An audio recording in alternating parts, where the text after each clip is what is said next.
శ్రోతలందరికీ కూడాను మరొక్కసారి శ్రీశ్రవణం ఛానల్లో భాగవత కథలో తృతీయ స్కందానికి స్వాగతం. నిన్న మనం వరాహమూర్తి గురించి మొదలుపెట్టి చెప్పుకుంటూ హిరణ్యాక్షుడు, హిరణ్యకశిపుడు యొక్క జననాలు, జయ విజయులు ఏ విధంగా ఈ రూపంలో భూమిలో అవతరించారు, దితి గర్భంలో ఎలా ప్రవేశించారు అన్న దాని వరకు తెలుసుకోగలిగాం మనం.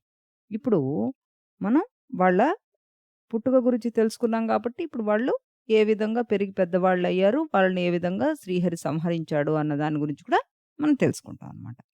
ఈ కవలలు పుట్టిన సమయంలో ముల్లోకాల్లో అనేక ఉత్పాతాలు సంభవించాయి. భూమి కంపించింది. ఆకాశంలో తోకచుక్కలు కనబడ్డాయి. సుడిగాలులు వీచాయి. ఆకాశం అంతా అంధకారం అయిపోయింది.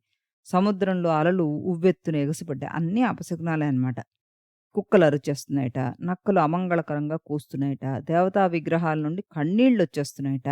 ఇది చూసిన దేవతా గణాలు, ఋషిగణాలు, సనకాదులు కూడాను లోకాలకు ఏదో ప్రళయం సంభవించబోతోందని భయపడ్డారట. క్రమం క్రమంగా దితి కుమారులైన దైత్యులు పెరుగుతున్నారు. వారి శరీరాలు రాళ్ల మాదిరిగా కఠినంగా ఉన్నాయట. వారి శరీరాలు అనూహ్యంగా పెరిగిపోతున్నాయి. కశ్యప ప్రజాపతి కుమారులు ఇరువురికి నామకరణం చేశాడు. మొదట పుట్టిన వాడికి హిరణ్యకశిపుడని, తర్వాత పుట్టిన వాడికి హిరణ్యాక్షుడు అని పేరు పెట్టాడు. హిరణ్యకశిపుడు, హిరణ్యాక్షుడు పెరిగి పెద్దవారయ్యారు. హిరణ్యకశిపుడు తపస్సు చేసి బ్రహ్మ వలన వరాలు పొందాడు. ఆ వరాల గర్వంతోటి 3 లోకాలను, 4 దిక్కులను జయించి స్వాధీనం చేసేసుకున్నాడు. దిక్పాలకులు అతనికి దాసులైపోయేలాగా చేసుకున్నాడు. హిరణ్యాక్షుడు గద భుజాన వేసుకుని ఎవరు యుద్ధానికి వస్తారా అని వెతుకుతూ ఉన్నాడు. ఆ విధంగా వెతుకుతూ ఒకరోజు స్వర్గానికి వెళ్ళాట. హిరణ్యాక్షుణ్ణి చూసిన దేవతలు అందరూ భయంతో దాక్కున్నారు.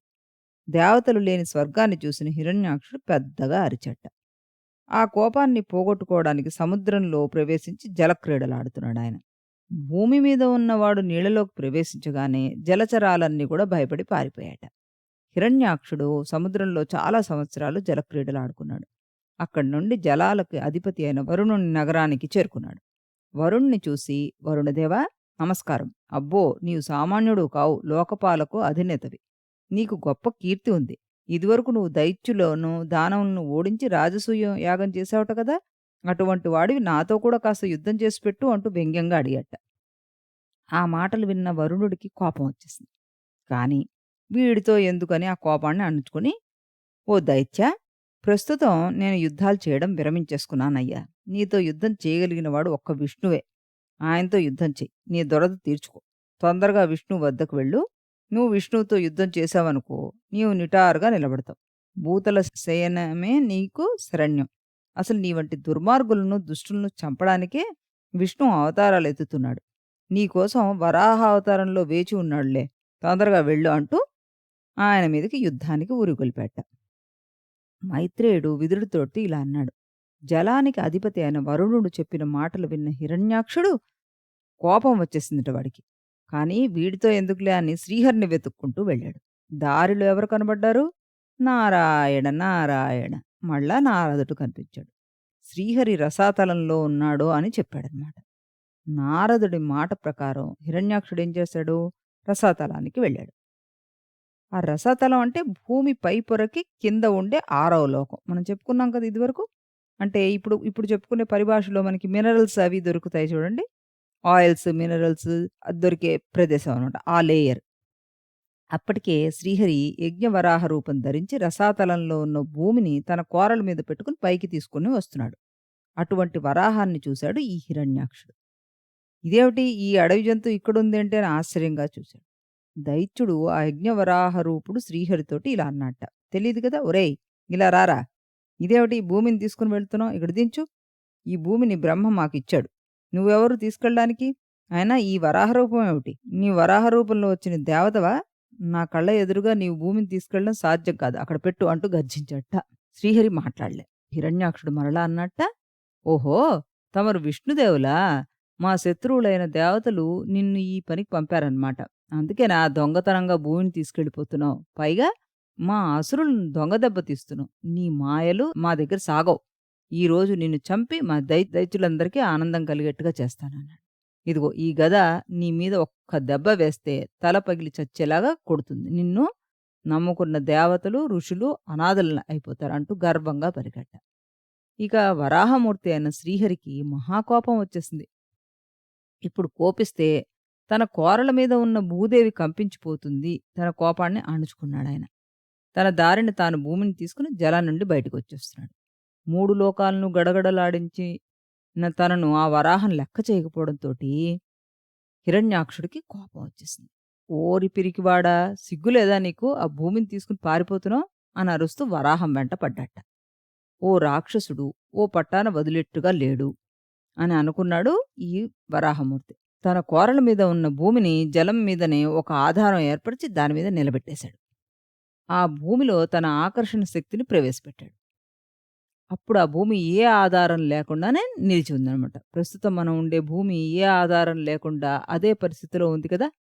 దీన్నే కథ రూపంలో చెప్పారు అంతే. అప్పుడు తన వెంట తిడుతూ వస్తున్న హిరణ్యాక్షుణ్ణి చూసి శ్రీహరి నవ్వుతూ ఇలా అన్నాడు. ఏమని? "ఓ దైత్యుడా! నీవన్నట్టు నీ అడవుల్లో తిరిగే మృగాన్ని నేను. అందులో సందేహం లేదు. కానీ నీవు ఎందుకు నా వెంటపడి కుక్క మాదిరిగా అరుస్తున్నావు? నేను కూడా నీ వంటి కుక్కల కోసమే తిరుగుతూ ఉంటాను. నీకు చావు మూడింది. అందుకే అలా అరుస్తున్నావు. పైగా నీ గురించి నువ్వే పొగుడుకుంటున్నావు. ఆత్మస్తుతి చేసే వాళ్ళని లోకులు గౌరవించరయ్యా. ఇప్పుడు చెప్తున్నా విను. ఇది మా భూమి. ప్రళయకాలంలో రసాతలంలో మేమే ఉంచాం. ఇప్పుడు నేను ఈ భూమిని బయటకు తీసుకెళ్తున్నా. నువ్వు నీ గదతోటి నన్ను కొడుతున్నావు అన్నావు గదా! యుద్ధం కొత్తేమీ కాదు. నాతో యుద్ధం చెయ్యి. నన్ను చంపుతానని నీ వాళ్ళందరి ముందు ప్రతిజ్ఞ చేశావు గదా! చంపి ప్రతిజ్ఞ నెరవేర్చుకో అన్నాడు. ఆ మాటలకి హిరణ్యాక్షుడికి కోపం వచ్చేసింది. వాడికి ఒళ్ళంతా మండిపోతోంది. పెద్దగా బుసలు కొట్టాడు. తన గదతోటి శ్రీహరిని గట్టిగా మోదాడు. తన వక్షస్థలం మీద పడబోయిన ఆ గదాఘాతానికి శ్రీహరి పక్కకు తిరిగి తప్పించుకున్నాడు. హిరణ్యాక్షుడు తన గదను గిరగిరా తిప్పుతూ పళ్ళు పటపటా కొరుకుతూ ఈ వరాహ రూపంలో ఉన్న శ్రీహరి మీదకొచ్చాడు. శ్రీహరికి కూడాను కోపం వచ్చేసింది. శ్రీహరి తాను కూడా ఒక గదను తీసుకుని హిరణ్యాక్షుడి కంటి మీద గట్టిగా మోదాడు. కానీ హిరణ్యాక్షుడు గదాఘాతాన్ని నేర్పుగా తప్పించుకుని యుద్ధం చేశాడనమాట. ఇద్దరి యుద్ధం ఎంతకో తగడం లేదు. అది చూసిన బ్రహ్మదేవుడు శ్రీహరితోటి ఇంకిలా అన్నాడు. దేవా! ఈ దైత్యుడు నా వల్ల వరాలు పొందాడు. వరగర్వంతోటి దేవతలను, బ్రాహ్మణులను, గోవులను బాధపెడుతున్నాడు. వీడిని యుద్ధంలో ఓడించే వీరుడు ముల్లోకాల్లో లేడు. అందుకని వీడికి ఈ వీడి ప్రతాపం అంతా అది. ఇంతసేపు యుద్ధం చేస్తావు ఎందుకు? పైగా సాయంత్రం కాబోతుంది. రాత్రి వేళల్లో అసురులకి రెట్టింపు శక్తి వస్తుందంటారు గదా! కాబట్టి వెంటనే నీ మాయాశక్తితోటి వీడిని సంహరించేవయ్యా బాబు అన్నట్ట. వీడి మరణంతో 3 లోకాలు శాంతి పొందుతాయన్నట్ట. ఆ మరణానికి అద్భుతమైన అభిజిత్ యోగం ఉందయ్యా ఇప్పుడు. ఈ యోగకాలం తొందరగా వాడిని చంపేయి అన్నట్ట. అది చూసిన శ్రీహరి ఆయన మీదకి యుద్ధానికి వెళ్ళబోతుంటే ఆయన చేతిలో ఉన్న గద కాస్త జారిపోయింది. వరాహమూర్తి గద కింద పడిపోయేసరికల్లా నిరాయుధుడుగా ఉన్నాడు. ఈ హిరణ్యాక్షుడు ధర్మం తెలిసినవాడు. వాడేం చేశాడు? నిరాయుధుడుగా ఉన్న వరాహమూర్తి మీద యుద్ధానికి చేయడానికి ఇష్టపడలేదట. ఏ ఆయుధాన్ని ప్రయోగించలేదు. వాడి యొక్క యుద్ధనీతికి మన వరాహమూర్తి చాలా ప్రశంసించాడట. ఈసారి తన సుదర్శన చక్రాన్ని చేతధరించాడు. తలచినంత మాత్రానే సుదర్శన చక్రం భగవానుని చేతిని అలంకరించి గిరగిరా తిరుగుతూ భగవానుడికి తన పార్షదుడు శాపోపహతుడు అయిన జయుడు కనబడ్డాడు. అందుకే వాడితో ఆటలాడినట్టుగా యుద్ధం చేస్తున్నాడు. ఇది తెలియని దేవతలు, "ఓ దేవా! వాడిని వెంటనే చంపండి. లేకపోతే వాడు ఇంకా విజృంభిస్తాడు. ముల్లోకాలను చేటు చేస్తాడు" అని తొందరపెట్టసాగారట. వరాహమూర్తి చేతిలో చక్రాన్ని చూశాడు హిరణ్యాక్షుడు. కోపంతోటి అతని పెదవులు వణుకుతున్నాయి. పళ్ళు పటపటా కొరుకుతున్నాడు. "ఒరేయ్! ఈ దెబ్బతోటి నువ్వు చచ్చావురా" అంటూ గదను తీసుకుని వరాహమూర్తి మీద వేసేశాట. తన కాలితోటి ఆ గదను ఒక్క తాపు తన్నాడు వరాహమూర్తి. అది కింద పడిపోయింది. అప్పుడు దైత్యుడు నిరాయుధుడుగా ఉన్నాడు. "ఓ దైత్య, నీ గదను తీసుకో" అన్నాడు. వెంటనే హిరణ్యాక్షుడు తన గదను చేతిలోకి తీసుకున్నాడు. భయంకరంగా గర్జించాడు. గిరగిరా తిప్పి ఆ గదను మళ్లీ విసిరట్ట. ఈసారి తన మీదకు వస్తున్న గదను వరాహమూర్తి అవలీలగా ఒడిసి పట్టుకున్నాడు. తాను విసిరిన గద నిష్ఫలం అవడం చూసిన దైత్యుడు మండిపోయాడు. వరాహమూర్తి తన చేతిలో ఉన్న గదను "ఇదిగో తీసుకో" అంటూ మళ్లీ వాడి మీదకి విసిరట్ట. కానీ హిరణ్యాక్షుడు పౌరుషంతోటి ఆ గద తీసుకోలేదు. ఒక త్రిశూలాన్ని తీసుకుని దాన్ని వరాహమూర్తి మీదకి విసిరాడు. భగవానుడు చక్ర ప్రయోగించి ఆ శూలాన్ని తునాతునకలు చేసేశాడు. ఇంకిలా కాదని హిరణ్యాక్షుడు మాయాయుద్ధం చేయసాగట. హఠాత్తుగా వరాహమూర్తి మీదకి లంఘించి ఆయన గుండెల మీద గట్టిగా గుద్ది మాయమైపోయాడు. కానీ భగవానుడు ఆ దెబ్బకు ఏమాత్రం చలించలేదు. హిరణ్యాక్షుడు నానా విధాలైన మాయలను పరమాత్మ మీద ప్రయోగించాడు. ఆ మాయల ప్రభావం చేత 3 లోకాల్లో కూడా ప్రళయం వచ్చినట్టుగా అయిపోతుందట. రాళ్ళ వర్షం వచ్చేస్తోంది. ఉరుములు, మెరుపులు, దట్టంగా మేఘాలు ఆవరించడం, చీకట్లు కమ్ముకోవడం ఇవన్నీ జరిగిపోతున్నాయి. ఇదంతా ఏమిటి? రాక్షస మాయ వల్ల కలిగిన భ్రమ అని పరమాత్మకు తెలుసు. ఆ రాక్షస మాయను నిర్మూలించడానికి భగవానుడు తన సుదర్శన చక్రాన్ని చివరిగా ప్రయోగించేశాడు. ఆ దైత్యుడి మాయలన్నిటిని అది ఛేదించేసింది. అన్నీ నిరర్థకం అవ్వడం చూసిన హిరణ్యాక్షుడు వరాహమూర్తి మీదకి లంఘించాడనమాట. వరాహమూర్తి తన బలమైన బాహువుల మధ్య బంధించి నలిపేశాడు. కానీ ఆశ్చర్యంగా వరాహమూర్తి బయట నిలబడి దైత్యుణ్ణి చూస్తున్నాడు.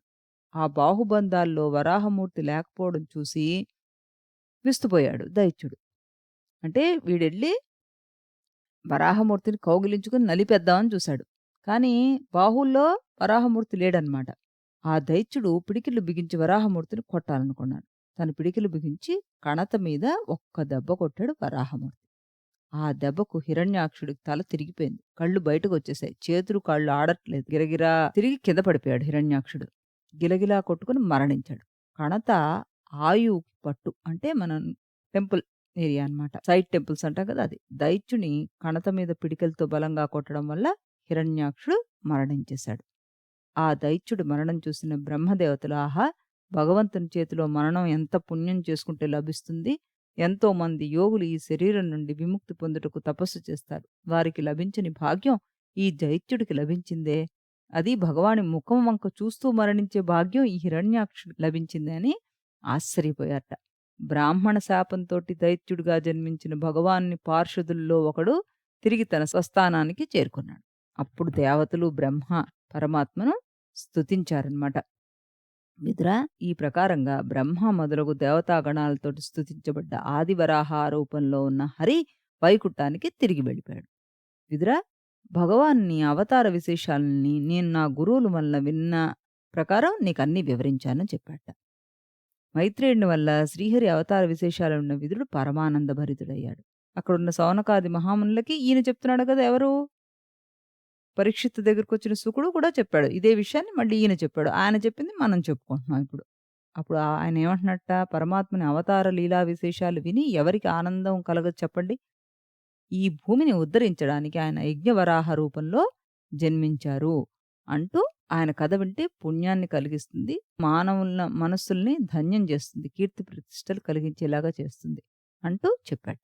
ఈరోజు మనం హిరణ్యాక్షుడి కథ విన్నాం. రేపటి కథలో హిరణ్యకశిపుడి కథ కాకుండా ఇంకో కథ వింటాం. హిరణ్యకశిపుడి కథ కొన్ని రోజుల తర్వాత వస్తుంది. సో, మనం ఇంకా కొన్ని అద్భుతమైన విషయాలు వచ్చే కథ చెప్పుకుందాం. అంతవరకు సెలవు. ఇది వరాహమూర్తికి సంబంధించిన కథ అన్నమాట.